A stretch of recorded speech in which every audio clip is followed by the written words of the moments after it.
All right, well, welcome back to the iWealth podcast, and today we're talking about a virtual family office. I was on your website. It's a big word, man. And I have no idea as to what a virtual family office, because one, all of my family is in person, right? I have no virtual family. All of them are live within 5 blocks of me. So what is a virtual family office? Yeah, so it's a buzzword, right? But for affluent families, and I'm talking families that have 500 million. I'm talking about big money. They have their own family office, it's called. And so what that means basically is they'll have their own accountant that's employed by them. Their own attorney employed by them. You know, people that are going to make those decisions and help them, you know, buy things, lease things, get things, travel, all that stuff is in their family office. Well, when we work with affluent families that are in the $10, $20 million space, a lot of times they have finances to do some of those things, but not to hire somebody and keep them on full time because it's just not enough work. Yeah, it's not as complex, but they want to have the amenities for it. And so what we've done is we've taken a lot of time over the last several years, and we've built out what we call the virtual family office. And really, when you think about it, Matt, it's really, if you think about a wheel, we're at the center. We're like the hubcap of that wheel. We're at the center with the client. But let's say that they needed to lease a jet because COVID happened and they got to get home from Arizona. Well, who would they call? How would they do that? We have somebody on that list that they could contact to get a hold of. Certainly, we're not paying for it, but we can at least connect them. What if they needed a private healthcare professional? We have somebody that we've talked to that's on our list. What if they needed their trust done? Or if they need to hire somebody for employment, who would they go to?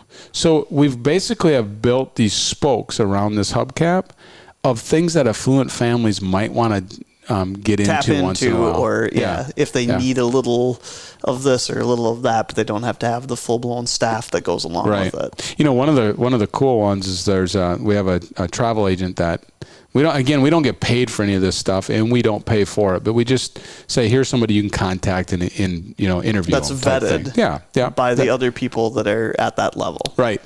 And so one of them is a travel agent, for instance, and they don't do any business travel, only family travel. But, you know, for a fee that you'll pay them, you'll travel, let's say, to Greece, and they'll set up your dinners every night. They'll set up where you're staying, your transportation, you know, all that kind of stuff. And you get this unique experience. But where do you go to find somebody like that? You just, it's tough. So that, you know, our coin of virtual family office is really just being a connector and helping our clients find somebody that can help them get over that hurdle, whatever they want to have happen. And, you know, a lot of those affluent families like that already have a lot of that infrastructure already. But what's interesting is sometimes there's one piece of that spoke, right? Where all of a sudden, by having you guys on the team, they can go, well, it's really, I need this type of lawyer that has this type of expertise, and all of a sudden they're tapped into it because they're already working with you. That's right. That's kind of what I'm hearing. Or a healthcare event happens, or something happens in their family. Let's talk about the healthcare part of it, because you've mentioned that now twice. Flesh that out a little bit more. I'll give you an example. So Trudy and I went in January. We went down and went through Mayo's executive health benefits. It's an amazing experience. It's not cheap, but it was something that I wanted to do personally. Two, I wanted just to vet it and see what it was. And I was able to meet the director that takes care of it. So I just have some notes written about it, what my experiences were around it. And now if a client has ever thought about it or wants to know about it, they'd at least get my take on what that was like. And so you know, we're trying to investigate and find some private medical doctors, and you know, what does that look like, and what are their costs? And we have an accounting firm that only does ERTC, so employee retention tax credits, or R&D tax credits. So just all these different things that can come up once in a while.